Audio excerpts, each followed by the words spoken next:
Assalamualaikum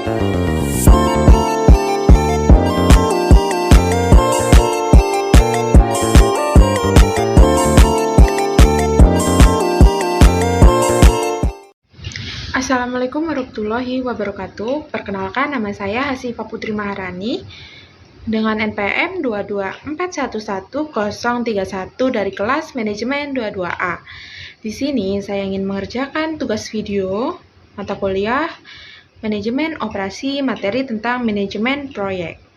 Manajemen proyek sendiri adalah disiplin ilmu yang mempelajari cara mengorganisasikan dan mengelola sumber daya untuk menyelesaikan suatu proyek dengan tepat waktu, anggaran dan kualitas yang diinginkan, pemahaman dasar tentang konsep dan prinsip manajemen proyek sangat penting bagi siapapun yang terlibat dalam proyek-proyek baik di organisasi bisnis, pemerintahan maupun non-profit. Next.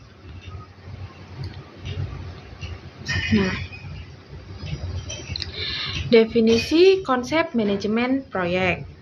Manajemen proyek sendiri adalah disiplin ilmu yang mempelajari bagaimana mengelola sumber daya, waktu, biaya, dan risiko untuk mencapai tujuan suatu proyek secara efektif dan efisien. Ini melibatkan perencanaan, penjadwalan, pengorganisasian, dan pengendalian kegiatan proyek. Lalu, ada konsep utama dalam manajemen proyek.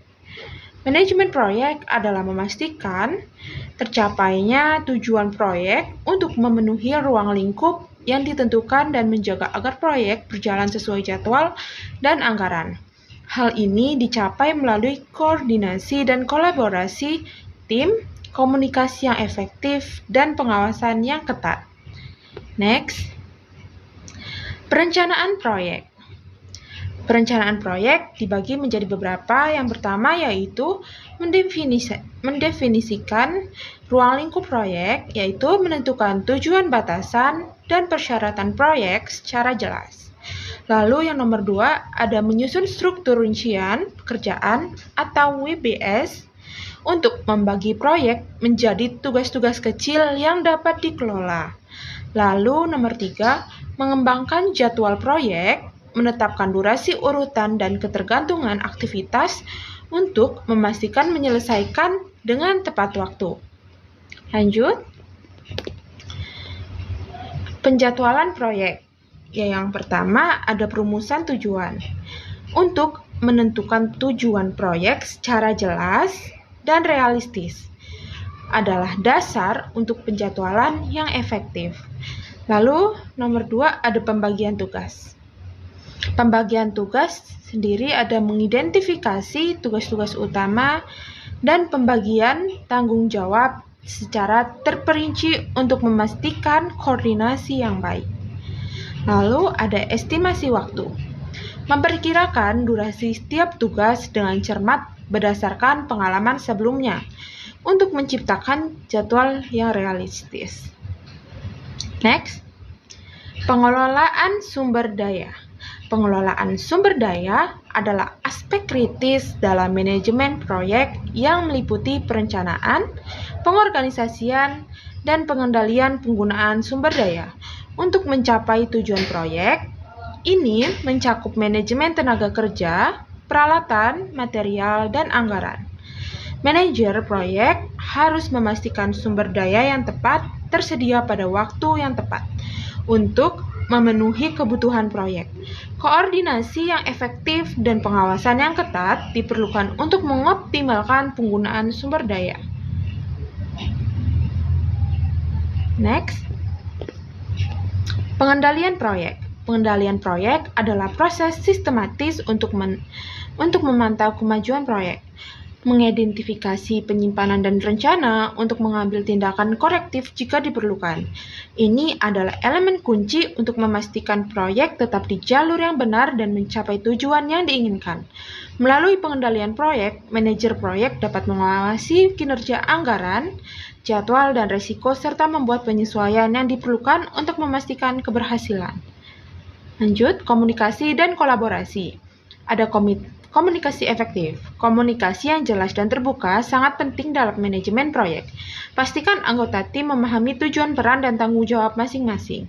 Lalu kolaborasi tim. Kolaborasi tim yang solid dapat meningkatkan efisien dan kualitas hasil proyek, dorong pertukaran ide dan pemecahan masalah bersama. Lalu ada rapat dan pertemuan. Rapat yang terjadwal dalam struktur dapat membantu koordinasi memantau kemajuan yang mengidentifikasi masalah sedini mungkin.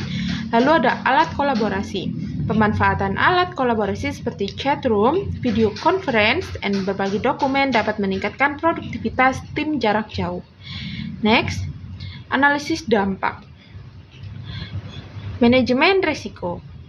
Yang pertama ada identifikasi risiko, yaitu mengenali potensi risiko yang mungkin terjadi dalam proyek, lalu analisis dampak, menilai kemungkinan dan konsekuensi di risiko yang teridentifikasi. Lalu ada perencanaan respon, menyusun strategi untuk memitigasi dan menangani risiko. Lalu ada implementasi, melaksanakan rencana penanganan risiko secara efektif. Pemantauan, terus memantau dan mengevaluasi risiko selama proyek berlangsung. Evaluasi dan penutupan proyek. Yang pertama, evaluasi hasil. Evaluasi hasil proyek secara menyeluruh, menilai kesesuaian dengan tujuan, anggaran, dan jadwal yang telah ditetapkan. Lalu ada pembelajaran. Mengidentifikasi pembelajaran berharga, merefleksi kesuksesan dan kegagalan, serta dokumentasi pengalaman untuk proyek-proyek di masa mendatang. Lalu ada penutupan formal. Kesimpulan dan rekomendasi. Yang pertama, ada menarik kesimpulan kunci. Merangkum poin-poin penting dari pembahasan manajemen proyek untuk menyimpulkan pelajaran utama. Lalu ada memberikan rekomendasi strategis. Menyarankan langkah-langkah, tindak lanjut dan best practice yang dapat diterapkan untuk meningkatkan proyeksi di masa mendatang. Lalu nomor 3, mendorong perbaikan berkelanjutan. Menekankan pentingnya evaluasi proyek dan pengembangan terus-menerus untuk memastikan. Lalu, kesimpulan yang pertama, menarik kesimpulan dan kunci, merangkum poin-poin penting dari pembahasan manajemen proyek untuk menyimpulkan pembelajaran utama, lalu memberikan rekomendasi strategis, menyarankan langkah-langkah dari tindak lanjut dan best practices, dan menerapkan untuk meningkatkan pengelolaan proyek di masa mendatang. Yang ketiga, mendorong perbaikan berkelanjutan, menekankan pentingnya evaluasi proyek dan pengembangan yang terus-menerus untuk memastikan keberhasilan di masa depan. 4. Inspirasi untuk proyek selanjutnya, memberikan semangat dan arahan baru bagi tim menghadapi tantangan manajemen proyek selanjutnya. Baik, terima kasih. Hanya materi itu saja yang dapat saya sampaikan. Bila ada kurangnya dan ada salahnya, saya mohon maaf. Saya akhiri. Wassalamualaikum warahmatullahi wabarakatuh.